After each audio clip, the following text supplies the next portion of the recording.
Mesdames et messieurs, bonjour. Bienvenue sur Radio-Télévision Kabyle, RTK.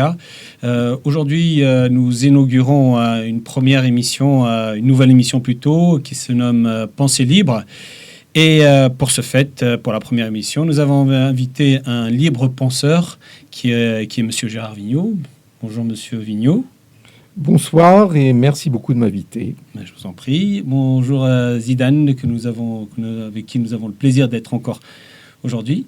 Bonjour Zidane. Bonjour Ravah, bonjour Gérard. Et aussi comme première émission, pourquoi nous avons invité Monsieur Gérard Vigneault, parce que pour qu'il présente son livre, donc le défi de la libre pensée. Donc il va nous parler de ça. C'est un sujet très intéressant qui nous concerne tous.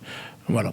D'accord, merci Zidane. Alors, Monsieur Vigneault, qui est Gérard Vigneault exactement ?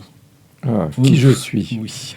Alors, je suis d'abord psychologue clinicien et président, accessoirement, président des libres penseurs du monde francophone. Je suis donc, nous sommes les libres penseurs toujours attentifs à nous libérer des contraintes, à nous émanciper et nous émanciper de tous les conditionnements que l'on a pu rencontrer dans nos vies précédentes. Jusque-là, puisque arrivé à un moment, nous essayons de nous en libérer, que ce soit par des méthodes personnelles, que ce soit en groupe, que ce soit par la réflexion, que ce soit par des débats. Les débats, vous allez voir, sont assez fondamentaux chez Libre Penseur. Voilà ce que je peux dire de moi, mais vous allez en apprendre un petit peu plus plus tard. D'accord, merci. Est-ce que vous pouvez définir la libre pensée ? Alors, les libres penseurs, dont l'origine remonte environ dans les années 1800, milieu du 19e siècle, vers les années 1850, qui sont héritiers directs de l'humanisme du XVIIIe, du siècle du XVIIIe, mais aussi de la Révolution française. Et donc, c'est au milieu du XIXe siècle que nous pouvons dire que un certain nombre de personnalités se sont retrouvées pour lutter directement contre les religions, contre l'emprise des religions. Et les grands libres penseurs que vous connaissez sont Victor Hugo, Auguste Blanqui, Émile Zola, Jean Jaurès, Anatole France, on peut dire aussi une femme quand même, Louise Michel, et beaucoup d'autres. Donc ils ont lutté avec succès cette émancipation. Et la société du 19e siècle, progressivement, a suivi vraiment une libération pour parvenir jusqu'à la loi du début du XXe siècle, qui était la loi de 1905 sur la laïcité. Donc la grande action des libres penseurs, elle concernait, on peut le dire au passé, elle concernait directement la laïcité. Mais bien sûr, nous sommes toujours fervents supporters de la laïcité. Et nous allons voir que maintenant, au XXIe siècle, quelle forme elle peut prendre, cette laïcité. D'accord, merci beaucoup. Oui, Zidane ? Donc, pour la libre pensée, Gérard, je veux juste, est-ce que vous pouvez nous parler de l'héritage de la civilisation grecque ? Est-ce que donc les libres penseurs actuels, contemporains, puisent leur pensée de la civilisation grecque ? Est-ce que vous pouvez nous dire un mot par rapport à ça ? Oui, bien sûr. Nous avons un certain nombre de philosophes grecs qui ont compté pour nous. En particulier, le mouvement, ce qu'on appelle des sceptiques, puisque les sceptiques nous ont appris à douter des certitudes. Lorsqu'on veut se libérer des conditionnements, des dogmes, on peut dire d'une façon générale, ce scepticisme est le début d'un travail sur soi et je dirais un positionnement un petit peu différent. Donc, ces sceptiques comptent directement dans nos racines, c'est clair. Et puis, bien sûr, comme je l'ai dit, j'ai rappelé plus tard le XVIIIe siècle et la Révolution. Tout cela sont des racines qui nous sont chères, bien sûr, et que nous assumons complètement. D'accord. Merci. Vous êtes président d'une association, l'association des libres penseurs du monde francophone. Pouvez-vous nous présenter cette association ? Alors d'abord, le nom de l'association, vous entendez donc du monde francophone. Pour la simple raison, c'est que nous avons des correspondants qui sont dans différents pays du monde, aux États-Unis, au Québec, en Égypte, bien sûr en France et dans d'autres pays européens. Donc, nous travaillons beaucoup avec des réunions en Zoom, et ces réunions, ces débats également, des débats que nous menons régulièrement, sont très instructifs parce que nous voyons des aspects un peu différents de par ces présences géographiques. Nous en tirons des leçons, et donc c'est très instructif. Cette association, donc, elle est récente. C'est une ancienne association que nous avions changé de nom, puisqu'elle était initialement une association des libres penseurs des Alpes-Maritimes, niçoises, et que nous avons élargi et qui maintenant se porte bien, et nous sommes actifs pour aider à son développement. Et merci encore de nous inviter dans ce sens. Merci à vous plutôt d'être venu. Zidane, tu as quelque chose à ajouter ? Effectivement, donc là, déjà, cette association est très importante parce qu'il parle d'un thème qui est très très important, qui est la libre pensée pour le peuple kabyle, pour la Kabylie, parce que je pense qu'on va débattre sur les problèmes, les thèmes abordés par la libre pensée, et on verra que donc ça concerne aussi la Kabylie.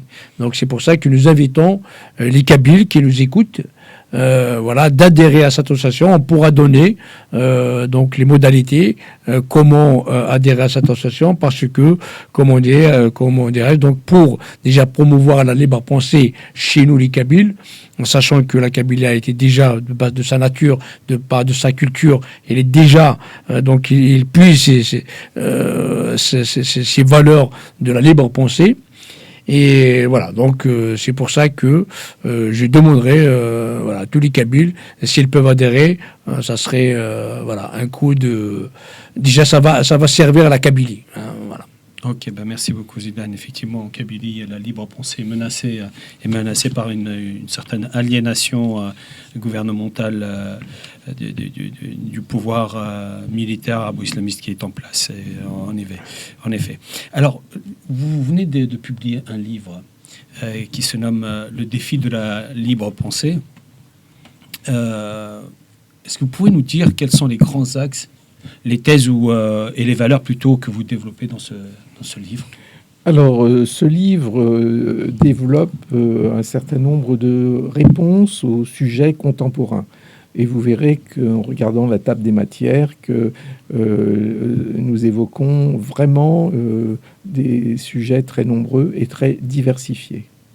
Alors, je réponds à la question là, juste avant qui était posée. En quoi la libre pensée peut-elle être utile, par exemple aux Kabyles, mais pour tout le monde, elle est utile, bien évidemment, mais elle est, je dirais, particulièrement utile quand une population, quand une culture est soumise aux religions, à l'emprise des religions ou à l'emprise de dogmes, puisque notre méthode de réflexion, c'est de pouvoir nous sortir des dogmes. Et quand les Kabyles m'expliquent leur situation, c'est vrai que je comprends combien il est utile pour eux de pouvoir s'émanciper du gouvernement algérien et bien sûr de l'islam, de l'islamisme. D'une idéologie, oui, de l'idéologie arabo-islamiste, absolument. Voilà. D'accord, merci beaucoup. Oui, juste là, donc Gérard vient de parler le contenu du livre, donc dans la table des matières. On peut, dans ce livre-là, donc déjà j'invite les Kabyles à adhérer à cette association. J'invite aussi les Kabyles donc à acheter ce livre-là, qui coûte que 20 €. Après, ceux qui nous connaissent, ils peuvent, donc on peut organiser quelque chose pour qu'il soit dédicacé par Gérard. Voilà, donc j'invite les Kabyles à l'acheter. Il est très intéressant. On peut le trouver sur Amazon. Tout à fait, il existe en numérique également et il ne coûte que 7 € en numérique. Pour ceux qui sont éloignés, parce que comme nous avons des correspondants partout dans le monde, on me pose souvent la question pour éviter d'avoir à envoyer le livre, le numérique, je vous le conseille. D'accord, merci. Donc dans la table des matières, par exemple, on voit la progressive évolution donc de la libre pensée. Tout à l'heure, on avait parlé de la civilisation grecque et contemporaine jusqu'à ce qu'on est arrivé donc à la Révolution française. Et là, on trouve donc tout ce tracé. On a vu, par exemple, l'atteinte des valeurs pendant les monarchies et aussi pendant la domination religieuse. Comment, lors des dominations monarchiques et dominations religieuses, comment la liberté de penser a reculé, les libertés ont reculé. Donc on retrouve, donc il parle de tout ça, toute cette évolution. Et après aussi, il parle des valeurs, donc des chocs des civilisations. Comme vous le savez, nous avons ici même dans nos émissions, nous avons plusieurs fois parlé de chocs des civilisations. Et nous estimons, donc par exemple en Algérie, il y a la Kabylie présente, le conflit qui existe entre la Kabylie et le régime algérien, c'est quelque part un choc de civilisation. Voilà, donc on trouve ici, Gérard va détailler un petit peu tout ça, comment... Gérard, tu peux dire? Oui, tout de suite déjà une réponse, parce qu'il est évoqué l'historique. Et si on remonte loin en arrière, puisque il a été nécessaire, j'ai fait allusion tout à l'heure, au XVIIIe siècle et à la Révolution française. Et si on compare avec ce qu'il existait à l'Ancien Régime, avant la Révolution française, les libres penseurs n'ont pu émerger qu'après. Parce que vraiment le conditionnement des religions et de tout ce que la monarchie pouvait mettre en place. Bien sûr, maintenant, nous avons, dans beaucoup de pays dans le monde, il y a des régimes autoritaires, il y a des régimes autocratiques et théocratiques, où il est urgent de rétablir ou d'établir, ce qu'ils n'ont pas encore connu parfois, une libre pensée. Je pense effectivement, par exemple, à l'Iran, dont beaucoup de la population, un grand pourcentage de la population lutte contre le gouvernement, et à l'Algérie maintenant où le gouvernement a réduit sa position et il devient difficile d'être libre. On le voit avec Boualed Fensal ou d'autres cas qui sont emprisonnés par le gouvernement algérien. Oui, donc toujours dans le cadre des tables de matière, aussi vous avez abordé donc les libertés, les émancipations individuelles, quelles sont les priorités pour les libres penseurs. On parle par exemple le conditionnement des cultures préjudiciables à notre équilibre. On parle de l'émancipation des femmes et des LGBT hors de paternalisme. On parle aussi donc d'une vie pleine, épanouie, désinhibée, permettant la jouissance. On parle aussi des débats publics comme moyen pacifique d'émergence de la libre pensée. On parle aussi de la rationalité et de la raison dans la réflexion. On parle aussi de la production culturelle et artistique, donc vouée à la création. On parle aussi des limites des libertés, les libres penseurs et les libertins, le droit de mourir dans la dignité, les apostats, symbole de liberté, et tout, voilà, quelles sont un petit peu les priorités pour les libres penseurs. Aussi, vous avez abordé quelles sont les valeurs à prioriser pour l'avenir. Déjà, quelles sont les valeurs caduques et qu'il faut s'en débarrasser. Et vous avez parlé aussi donc de la non-nuisance à l'autrui, le fondement d'une éthique minimale. Vous avez parlé aussi de la sobriété et écologie. Vous avez parlé de la liberté d'expression, la transparence, la vérification des informations donc indispensables, la vérification, etc., etc. Donc c'est une table de métier, c'est des contenus très riches. Donc voilà. Oui, vous faites très bien de faire cette liste parce que donc elle est issue directement de la table des matières. Il y a encore quelques autres que nous ne pourrons pas tout examiner ce soir, mais tous ces sujets-là sont fondamentaux et je vous invite vraiment à lire les développements que j'ai pu y apporter. Oui, et la Kabylie a été de tout temps normalement avait une culture de libre pensée. De tout temps jusqu'à l'arrivée de cette idéologie-là qui est néfaste, qui est l'arabo-islamisme, surtout en Kabylie, et qui vient pratiquement maintenant mettre en danger notre liberté de pensée ou la libre pensée que nous avons toujours eue ancestralement. Donc, une autre question. Est-ce que vous pouvez nous résumer brièvement les enjeux de la libre pensée aujourd'hui et les obstacles que rencontrent les libres penseurs? Je pense qu'au XXe siècle, d'abord, pour commencer, les libres penseurs ont été peu présents dans la mesure où c'est un siècle où l'évolution a été rapide de la population en Occident, et que au XXIe siècle, il y a de tels conflits qui reprennent, il y a de telles guerres, il y a de telles confusions, que c'est utile de revenir à des fondamentaux. Et c'est pour ça que notre association, nous sommes vraiment attachés à ce qu'au XXIe siècle, on entende parler de nous. Enfin, nous qui ne sommes pas religieux, nous qui sommes, je parle des non-religieux, en France ils sont largement majoritaires, et ils ont peu la parole. Et ça doit changer. Nous avons des particularités au niveau de notre éthique, au niveau de nos comportements, et tout cela doit être connu. Et nous ferons tout pour se faire connaître. Ce livre en est déjà une étape, et c'est pas la dernière. Est-ce qu'il y a des colloques qui sont organisés justement assez souvent pour faire connaître cette libre pensée? Oui, je vous invite, c'est tout spécialement au débat. Nous avons à peu près un débat mensuel auquel vous pouvez vous inscrire et participer. La parole est libre, elle passe de l'un à l'autre. Les échanges sont plutôt chaleureux. Et c'est ça qui nous manquait, parce que chez les non-religieux, il n'y a pas vraiment de communauté de non-religieux. Et pour que des groupes existent, pour que des groupes puissent se faire entendre, il faut qu'il y ait quand même des liens entre ces gens.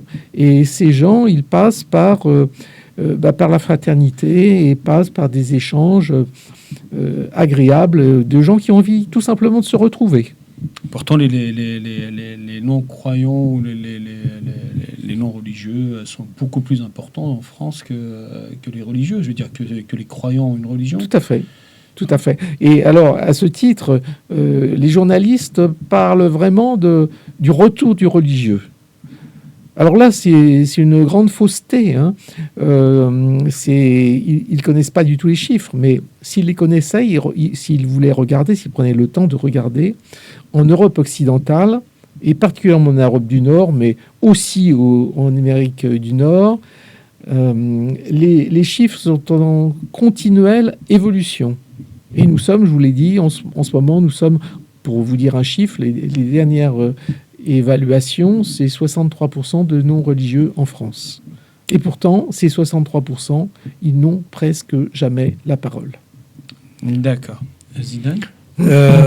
Justement, Gérard, une petite question. Est-ce que donc les débats que vous organisez, je pense qu'il y a même un débat le dimanche prochain, c'est ça ? Exactement. Est-ce que c'est ouvert uniquement aux adhérents ou est-ce qu'il est ouvert au public ? Il est ouvert à tous. À tous. Donc, Voilà. est-ce que nous pouvons communiquer ce lien Exactement. au public pour qu'il puisse participer au débat, donc se connecter à des... Exactement. Nous le publions autant que nous pouvons. Nous avons des listes de diffusion. Nous sommes présents sur les réseaux sociaux et nous invitons tous ceux qui veulent y participer avec des règles simples. Par exemple, une parole qui ne doit pas excéder 3 minutes, etc.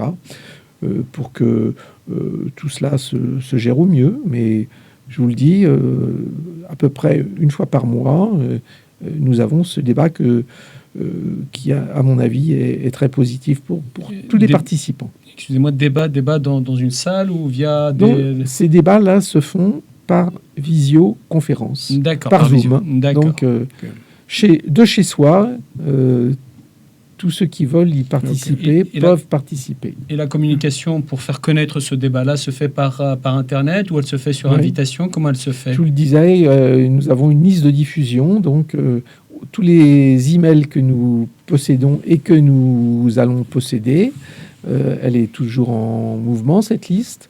Donc nous leur envoyons bien sûr cette information avec le lien, parce qu'il faut le lien pour pouvoir se connecter. Et il y a bien sûr les réseaux sociaux aussi où on est présent. D'accord. Parfait. Et justement, je pense que le débat prochain, donc qui sera organisé dimanche prochain, ça sera sur le trumpisme, c'est ça. C'est ça. Et déjà, nous avons d'ores et déjà des questions. On sait que nous avons déjà abordé les émissions. En fait, l'Algérie qui veut un petit peu amadouer Trump. Et donc, on va parler, nous avons beaucoup de questions par rapport à ça, et comment aussi se situe le Sud global, la Russie, le Trump, l'Algérie. Donc déjà, par rapport à la Kabylie, nous avons pas mal de questions à poser là-dessus. Alors oui, c'est très bien d'aborder ce domaine, parce que c'est vraiment un domaine éminemment nouveau au XXIe siècle. Et même ces dernières années, les choses se sont bouleversées d'une façon dramatique. Il y a des guerres maintenant, même en Europe, il y a des guerres. Et il y a constamment un climat d'insécurité, un climat de terrorisme, un climat de violence. Autant au XXe siècle, et même au début du XXe siècle, un chiffre simple, c'est les homicides. Le nombre de meurtres qui sont pratiqués chaque année, ce chiffre est communiqué et il a baissé considérablement depuis la Seconde Guerre mondiale en France, jusque dans les années 2015. Et si on observe ce chiffre, le nombre d'homicides, depuis 2015, il commence à remonter. Et ça, c'est dramatique parce que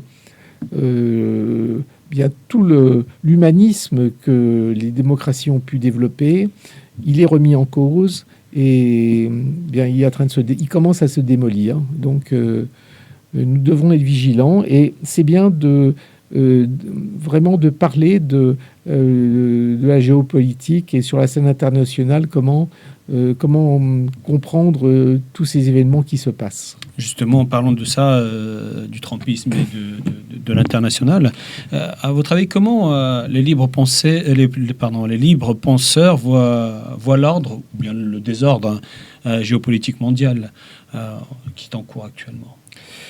Alors, sur le trumpisme, je vous invite à venir dimanche prochain. Là, je ne peux pas vous donner mais attention, c'est un phénomène quand même relativement, qui est grave et qui même peut avoir des conséquences. Cette instabilité, ces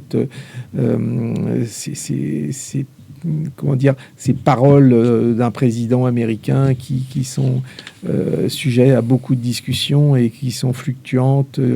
24 heures après, il dit le contraire de ce qu'il avait dit, etc. Et il menace. Donc tout ça, c'est déstabilisant.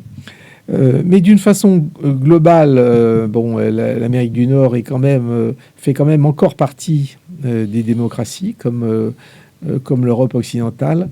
Et donc, c'est intéressant de voir aussi ce qu'on appelle le Grand Sud, de parler de ce Grand Sud qui, en ce moment, devient de plus en plus hostile à la communauté occidentale, alors que c'est très dommageable pour tous, aussi bien pour l'Occident que pour ceux qui se disent faire partie du Grand Sud.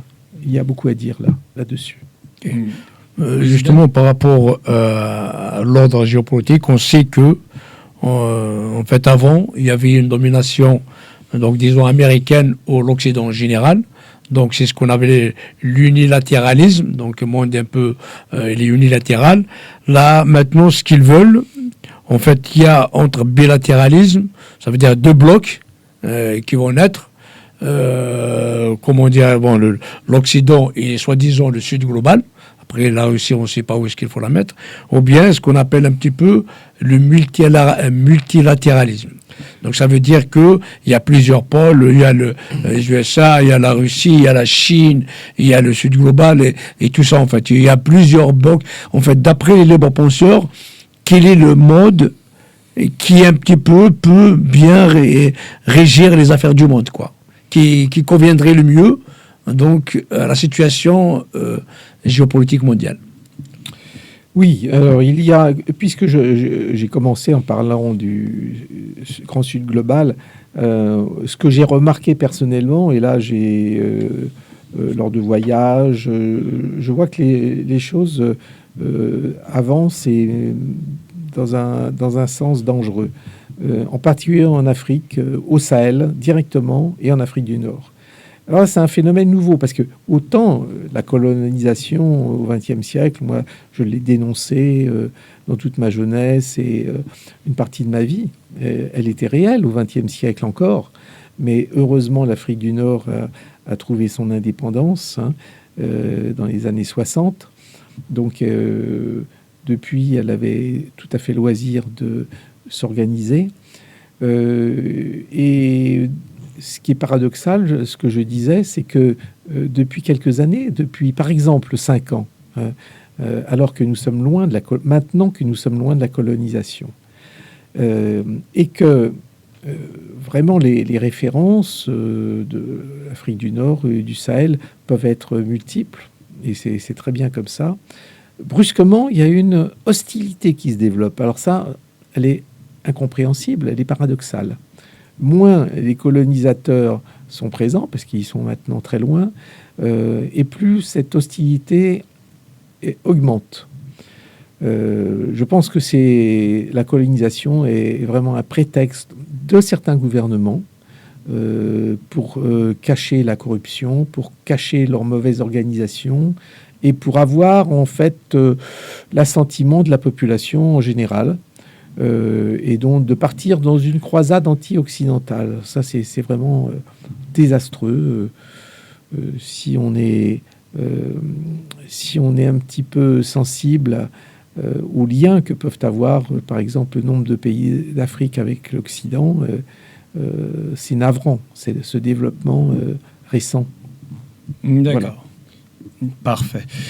Donc, en parlant justement de ces gouvernements qui utilisent justement la religion pour essayer d'avoir la main prise sur le peuple et donc de limiter la libre pensée, quel est le rapport qu'il y a entre la religion et la libre pensée? Et notamment la place de la femme dans la religion qui est normalement doit être la première à se soulever contre la religion. Oui, depuis, je vous l'ai dit tout à l'heure, depuis le milieu du 19e siècle, les libres penseurs se sont fédérés contre le constat simple que la religion avait un rôle très négatif dans la société.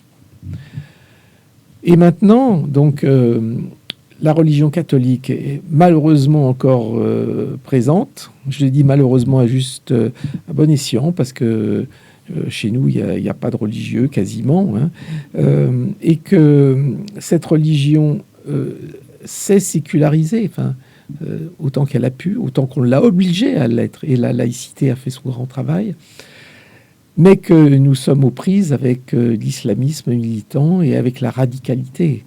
Cette radicalité très dangereuse. Depuis les années 2015, il y a quand même pas très longtemps, en France, on doit être autour de 300 victimes des attentats. C'est pas rien, et ça donne un sentiment d'insécurité qu'il faut combattre. Et on sait que ce terrorisme n'existe pas seulement en France, bien sûr, il existe dans d'autres pays européens, comme l'Angleterre, comme la Belgique, etc., comme l'Allemagne, et au Moyen-Orient et au Proche-Orient. Là, les victimes sont encore bien plus nombreuses. Elles se comptent en des dizaines ou voire des centaines de milliers de victimes, où les attentats, il ne se passe pas de semaines sans qu'il n'y en ait pas, et les guerres qui ne cessent pas. Donc, c'est vrai que nous ne sommes pas amis avec les religieux, hein, ça c'est clair. Mais il faut rappeler quand même que nous sommes pacifistes, à peu près pour la totalité d'entre nous. Donc, les guerres, nous les regrettons toujours ô combien, je dirais. Mais ces guerres, il faut d'abord les éviter. Et les éviter, ça ne veut pas dire se soumettre. Ça ne veut pas dire se soumettre aux religions. Et nous sommes prêts, nous, par les mots, par les caricatures, comme c'était le cas avec Charlie Hebdo. Nous sommes toujours Charlie. C'est-à-dire que les caricatures ont tout à fait leur raison d'être, puisqu'elles se moquent non pas des gens, mais des idées. Et ça, les idées...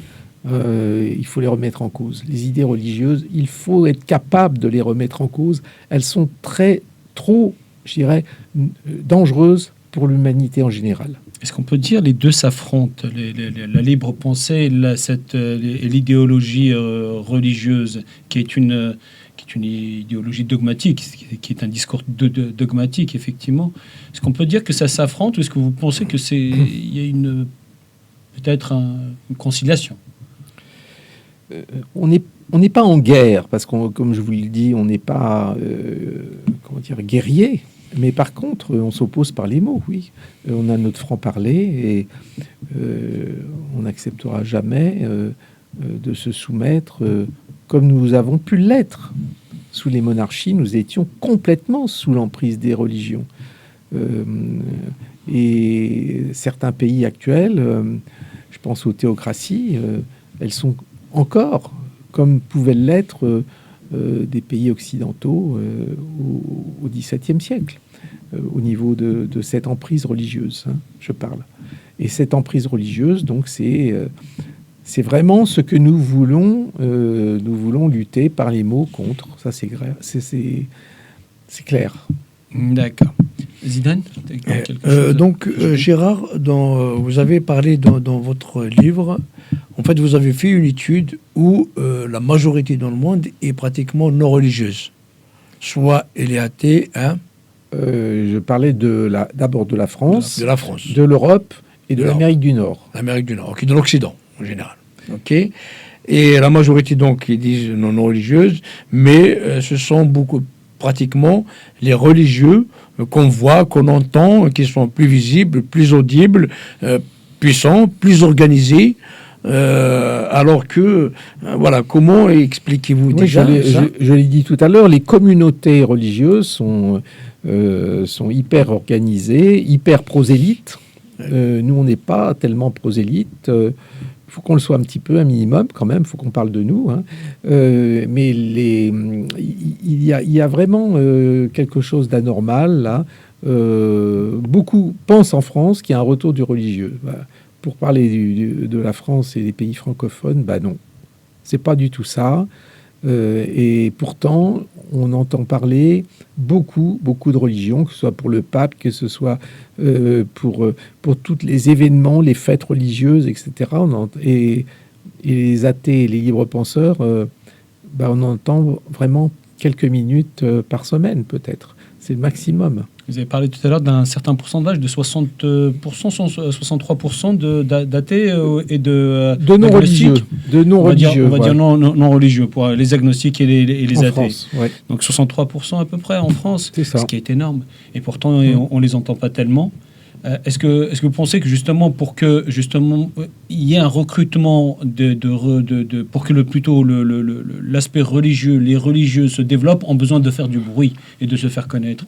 Et pourquoi les libres penseurs ne le font pas? Alors, c'est une des raisons qui m'a fait écrire un livre, hein, et puis qui m'amène ce soir pour vous en parler, parce qu'il faut qu'on se fasse entendre d'une façon compréhensible par tous, agréable, sympa. On doit savoir qui nous sommes. Et la sphère médiatique des télévisions ou des gros médias français, est-ce qu'ils parlent de vous? Est-ce qu'ils vous invitent? On a quelques contacts, mais ils sont vraiment très, très insuffisants. Ah, bon, d'accord. Moi, par rapport à la religion, en fait, il y a par rapport aux États théocratiques. On trouve, par exemple, je parle de l'état de l'Algérie qu'on connaît le mieux, l'islam est la religion d'État. Donc, pratiquement, dans pas mal de pays, la religion, enfin, n'importe quelle religion, bon, dans notre cas, c'est l'islam, mais dans d'autres pays, ça peut être notre... Il est indiqué comme étant religion d'État. Or, donc, ça pose problème. Par exemple, chez nous, en Kabylie, la Kabylie, il est laïque. Ça, il est de culture ancestrale laïque. Donc, un Kabyle, quand il jure au nom de toutes les croyances et de non-croyances. Voilà. Donc, il ne fait pas de différence. En fait, je veux dire, il est laïque. Donc, il n'a pas de problème avec la religion. Tout le monde est libre. Mais par contre, à ce moment-là, actuellement, nous sommes imposés. Donc, il y a une religion qui nous a été imposée, qui défigure un petit peu donc la nature, la culture ancestrale de la Kabylie. Et ça, malheureusement, ça ne pose pas de problème pour l'Occident. Je veux dire, j'aurais bien aimé que, par exemple, pour adhérer à l'ONU, du moment que la laïcité c'est une valeur universelle, la liberté de conscience c'est une liberté universelle, ça fait partie des droits de l'homme, et comment l'Occident, qui est, disons, le fer de lance ou l'avant-garde de ces combats, comment, par exemple, à l'ONU, on tolère qu'un pays impose une religion à tout citoyen, alors que dans les droits de l'homme, ou bien au minimum à ceux qui ratifient la Charte des droits de l'homme, en fait, tolérer la liberté de conscience et ne pas imposer une religion. Oui, c'est ce que nous pouvons, hélas, nommer une régression par rapport à ce que l'ONU pouvait être il y a encore quelques décennies, où l'émancipation des peuples était tout de même bien reconnue. Et même dans la gauche, par exemple, dans le communisme, on voit je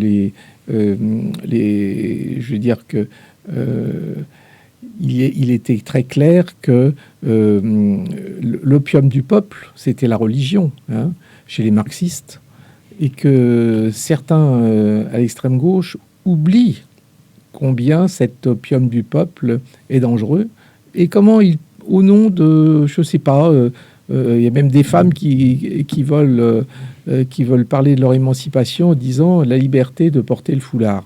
Alors là, ça, c'est quelque chose qui me sidère, parce que la liberté d'être soumise, c'est une sacrée liberté, hein, de s'agenouiller ou de se soumettre. C'est tout l'esprit de la transcendance et de la verticalité, c'est-à-dire soumettre au maître ou au Dieu tout-puissant. Justement, quelle est cette incompréhension ou cet antagonisme par rapport à ça? La femme qui est elle-même mise au second rang dans la religion, qu'elle soit catholique, hein, qu'elle soit chrétienne ou bien musulmane, elle est derrière l'homme, et pourtant c'est elle qui se soumet, qui abandonne justement cette libre pensée pour suivre cette pensée dogmatique qui lui tombe comme une chape de plomb sur la tête, et qu'elle l'accueille bras ouverts. Et normalement, elle devrait au contraire être dans la libre pensée. C'est un paradoxe. Puisqu'elle est rejetée par les religions elles-mêmes. Pardon, excusez-moi. Oui, non, c'est un paradoxe majeur, hein, que certains défendent au nom d'un pouvoir, la plupart du temps, au nom d'un pouvoir. Il faut aider un gouvernement, ou il faut aider un chef de parti, souvent des dictateurs, ou souvent des chefs de parti qui veulent revendiquer la main mise sur leurs électeurs, Et ça, c'est complètement regrettable. D'accord, merci. Et la libre pensée est actuelle est en mouvement et aujourd'hui, en tant que mouvement, je veux dire, est inaudible aujourd'hui sur la scène publique et dans le débat public. Comment pouvez-vous l'expliquer? Est-ce que par rapport à ce que vous disiez avant, c'est-à-dire le fait de ne pas avoir l'opportunité de communiquer, ou est-ce que les individus se réservent le droit de ne pas parler parce que c'est une atteinte à leur pensée elles-mêmes, je veux dire? Je pense qu'il n'y avait pas une prise de conscience qu'une régression pouvait se faire. On était dans une évolution facile, une libération facile qui, chemin faisant, se faisait, en particulier au XXe siècle. Les choses allaient bien, etc. Et nous avons cette régression au XXIe siècle, cette violence qui revient, et ça, c'est peut-être bien ce qui nous motive. Et comment, à votre avis, expliquez-vous le manque de Victor Hugo, des Victor Hugo de notre siècle, dans notre temps aujourd'hui, ou des Voltaire, ou des Diderot, qui sont capables de Zola d'ailleurs, qui sont capables de crier haut et fort, de dénoncer cette attaque à la libre pensée et à un esprit vertical, dogmatique, comme je le dis. Comment ça se fait que ces gens-là ne sont pas ici aujourd'hui, n'existent pratiquement pas? Je pense qu'il y a, par exemple, Bouleb Sansal, on peut le considérer comme moi je l'ai rencontré comme un libre penseur, et que son nom restera marqué, quoi qu'il lui arrive. Et il y a des comités de soutien qui sont quand même actifs en France. Je pense à des personnalités de premier plan, comme Pascal Bruckner, comme Alain Finkielkraut et d'autres encore, qui ont pris conscience, eux, qu'il se passait quelque chose de nouveau et qu'on ne pouvait pas laisser faire. D'accord. Est-ce que c'est pas l'éducation par hasard qui est un peu, enfin, n'a pas bien joué son rôle? Mais je parle des universités, le passé n'était pas comme avant, quoi. Donc, est-ce que l'éducation n'a pas un rôle à jouer dans cette régression? Il y a quelque chose de l'humaine condition qui, de temps en temps, se laisse abuser, je dirais, par une hystérie collective, par quelque chose des dogmes qui sont plus faciles plutôt que de se poser des questions. On suit le chef et on y va. On suit le chef, on suit le créateur au ciel, on suit... voilà, et on ne devient plus qu'un sujet. Et ça, c'est ce que nous voulons éviter. Cette régression ne doit pas avoir lieu. Vous avez parlé, je sais que, donc en lisant votre livre, vous avez parlé qu'il ne faut pas suivre les partis politiques, voilà, mais il faut beaucoup plus privilégier ce qu'on appelle donc la démocratie participative. Oui. Donc, est-ce que vous ne voyez pas aussi la politique peut probablement aussi à jouer un rôle dans cette régression, en fait, le fait de s'organiser en parti politique, tout ça? C'est vrai que, on peut le dire, on le disait souvent au XXe siècle, que tout est politique. C'est vrai, toute prise de position est politique. Mais ce que je veux dire, c'est que la politique politicienne, par contre, est plus dangereuse. Et que pour avoir des voix, pour avoir un pouvoir, pour être chef de gouvernement ou chef de parti, il y a pas mal de compromissions, il y a pas mal de... Et ça, c'est regrettable. Et pour en avoir moins, je pense que le peuple, maintenant, surtout en Europe, est majeur. Et que les référendums, et qu'on peut laisser davantage de pouvoir à la population. Certes, les élus sont encore nécessaires pour gérer, mais les grandes questions doivent être décidées, à mon avis, par référendum. D'accord. Merci beaucoup. Et à votre avis, comment la libre pensée peut-elle aider les peuples opprimés, comme par exemple le peuple kabyle, à se libérer, à s'émanciper? C'est les prises de conscience, c'est là-dessus que l'on intervient. Moi-même qui suis psychologue, je sais comment la prise de conscience, comment... il est difficile, il est lent, je dirais même, d'y parvenir, mais qu'on ne doit jamais le perdre de vue. C'est pour ça que c'est un exercice merveilleux.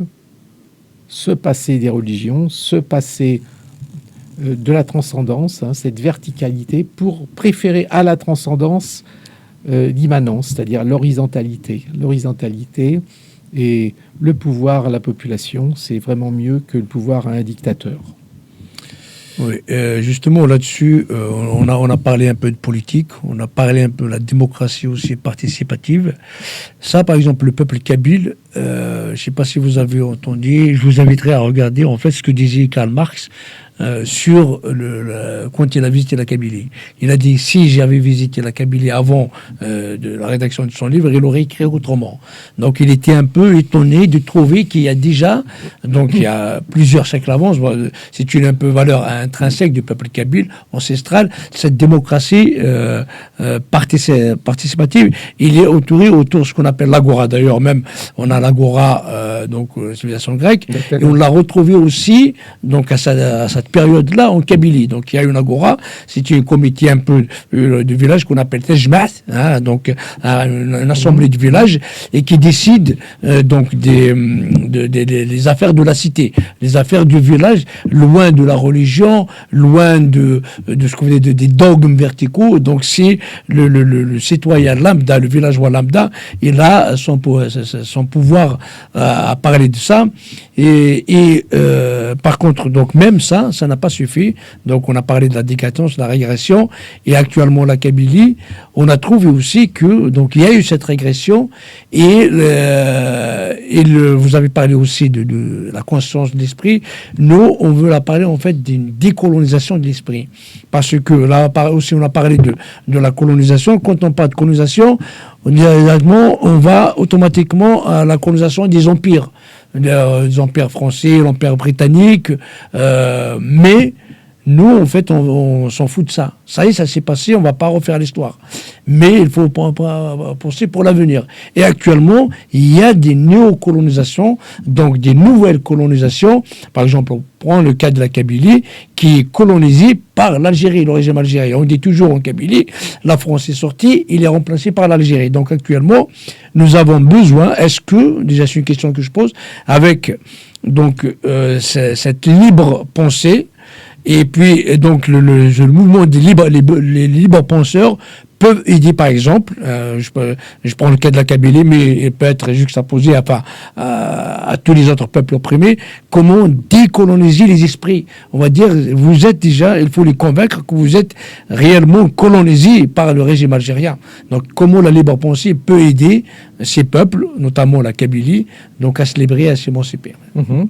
Écoutez, oui, l'émancipation, elle se fait par la lecture, elle se fait par l'écoute des uns et des autres, d'une vraie parole, donc de temps que l'on considère que l'on passe pour essayer de trouver la vérité par rapport aux fake news au XXIe siècle. On entend beaucoup d'informations. Il faut tirer le bon grain de livret, c'est-à-dire de savoir discerner entre les fausses et les vraies informations, par exemple. C'est déjà un grand pas en avant. D'accord, merci beaucoup. La Kabylie, justement, est par tradition de libre pensée. Or, actuellement, comme l'a dit Zidane, elle est colonisée par le régime militaro-arabo-islamiste algérien. À votre avis, comment expliquez-vous qu'un grand peuple comme le peuple kabyle, ou d'autres peuples d'ailleurs qui sont aussi grands, peuvent-ils être aussi facilement dominés? Qu'est-ce qui s'est passé pour qu'on leur enlève justement cette libre pensée, cette façon de penser par soi-même et de développer son intelligence aussi facilement? Je pense que je reviens encore vers l'utilisation des religions, c'est-à-dire qu'on utilise les religions dans le but de soumettre le peuple à des dogmes et à des dirigeants. C'est le cas en Algérie, mais c'est le cas dans bien d'autres pays d'Afrique. Et en Russie, on regarde Poutine, qu'est-ce qu'il a fait? Lui qui était athée, il est redevenu spontanément croyant pour utiliser la religion orthodoxe russe. parce qu'il a trouvé que c'était un très bon levier pour soumettre la population. Pour avoir une domination sur la population, les esprits pour les soumettre. L'esprit de la population. Pour les agenouiller. Pour les agenouiller, absolument. Et merci. justement là, si vous avez parlé de la religion orthodoxe, on peut parler exactement de la religion musulmane. En fait, musulmane, en fait, souvent, donc il est utilisé par ceux qui ne croient rien en islam, mais ils l'ont utilisé, donc cette religion, comme levier de pouvoir, de domination. Je prends par exemple, après les califes, les premiers califes, après le prophète, les 4 califes qui ont suivi, après il y a les Omeyyades. Donc la dynastie Omeyyade, en fait, le Omeya, Muawiyah, il s'appelle Muawiyah, lui, il était alors là athée, il était contre le prophète, il était contre l'islam, mais il a utilisé l'islam pour propager créer un nouvel califat islamique et propager la religion de l'islam. D'ailleurs, en Afrique du Nord, c'est lui parmi les premiers qui ont envoyé, je parle pas c'est une invasion de l'Afrique du Nord par un califat islamique qui ne croit en rien à l'islam. Le cas, je l'ai dit tout à l'heure, je le redis autrement, mais le cas de la Kabylie ou de l'Algérie en général, c'est le cas de l'emprise de certains régimes dictatoriaux, religieux, oui. qui utilisent la religion et qui deviennent donc support à la théocratie. Avec un parallèle que je trouve très flagrant entre l'Algérie, par exemple, et l'Iran. Parce que, voilà, c'est le régime des ayatollahs, il veut soumettre, il va même plus loin encore que le gouvernement algérien. C'est vraiment détestable. Voilà. D'accord, merci beaucoup. On a parlé de la Kabylie.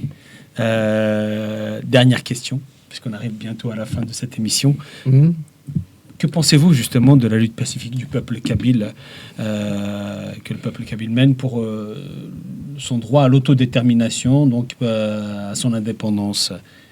Que pensez-vous de ça? Moi, je ne connais pas bien la Kabylie, mais tous les mouvements populaires de libération sur les gouvernements qui sont autocrates ou théocrates, à mon avis, c'est vraiment une bonne direction.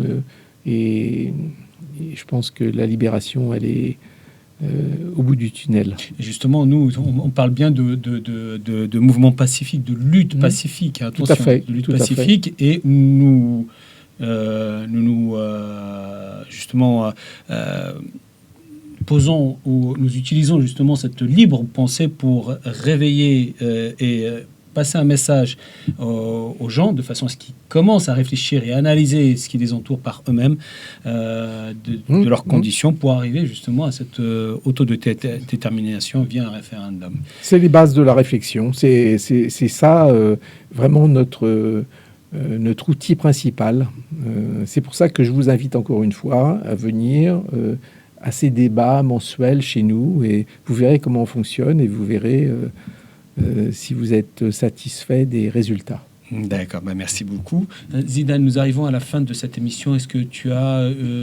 oui, en fait, juste pour ceux qui vont les écouter, peut-être, donc, parce que là, l'audience sera élargie sur cette... Donc, pour expliquer un aperçu un petit peu le combat de la Kabylie. Donc, il faut savoir que quand on parle de la guerre d'Algérie, on revient un peu plus. Donc, en fait, la Kabylie a perdu sa souveraineté en 1857.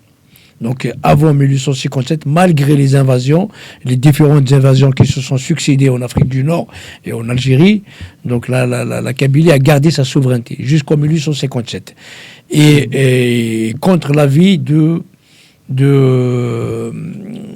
parlementaire français, Tocqueville. Alexis de Tocqueville, en fait, lui, il a déconseillé à la France à l'époque, qui a déjà commencé donc à coloniser l'Algérie.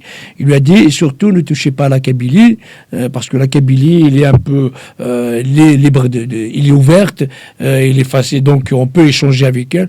Donc il faut, ils sont quelque part un peu civilisés, donc il faut pas les embêter. Mais donc l'armée française à l'époque n'a pas tenu compte de les conseils de Tocqueville. Et là, donc en 24 juin 1857, donc il y a une guerre qui a été menée en Kabylie, et la Kabylie, donc sous l'héroïne Fatma Soumar, d'ailleurs même la Kabylie, donc on avait comme une reine. Ou bien la chef de l'armée kabyle à l'époque, c'est une femme, pour dire que la place de la femme dans la société kabyle. Donc on avait des femmes qui sont responsables, reines même. Et donc elle a été défaite. Et depuis 1857, donc nous avons perdu la souveraineté. La Kabylie a perdu sa souveraineté, et qui a été un petit peu normalement supposé être donc rétabli en 1962 avec l'indépendance. Donc quand on parle de la guerre d'Algérie, en fait c'est la guerre de la Kabylie, parce que 80% de la guerre d'Algérie s'est produite en Kabylie, et c'est grâce à la Kabylie que l'Algérie a eu son indépendance. Mais comme j'ai dit tout à l'heure, avec la sortie de la France, donc il y a le colon algérien qui est rentré. Et depuis donc en 62, nous sommes toujours colonisés. Mais à un moment donné, nous avons, donc le peuple kabyle n'a pas été, donc il voulait un petit peu de la démocratie, il voulait les valeurs universelles, il veut la laïcité, il veut les libertés individuelles, les libertés fondamentales. Donc le peuple kabyle donc il n'a pas vu, il a dit même, on va rester dans le système algérien.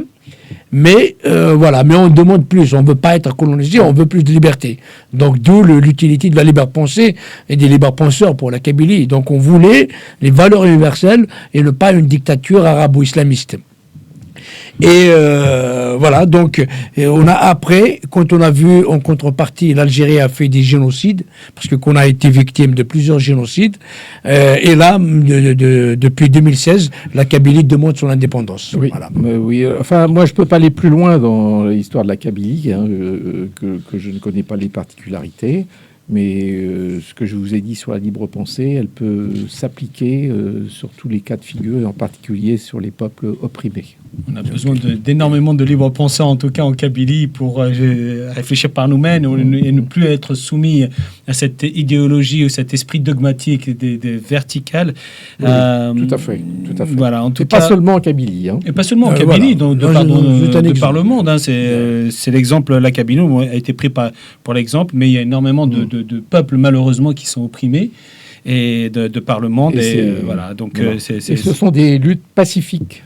Surtout pacifiques, oui. J'espère que le 21e siècle sera dans ce sens. Voilà.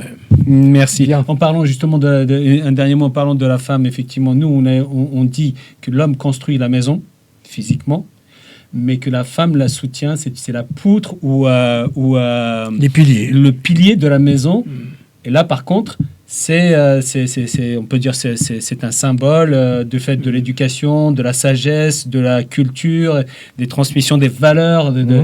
Tout est fait par la femme. On peut dire que nous, la femme est le centre du monde dans notre société. Malheureusement, que d'autres essaient de la combattre. Dans l'évolution des valeurs, la femme doit avoir les mêmes pouvoirs et même revendiquer les mêmes actions que pour les hommes. Voilà. Elle est le centre. En tout cas, merci d'être venu parmi nous. Un dernier mot peut-être, et peut-être il y a des choses que on ne t'a pas posé de questions, des choses par rapport à la libre pensée, que vous voulez rajouter, voilà. Donc.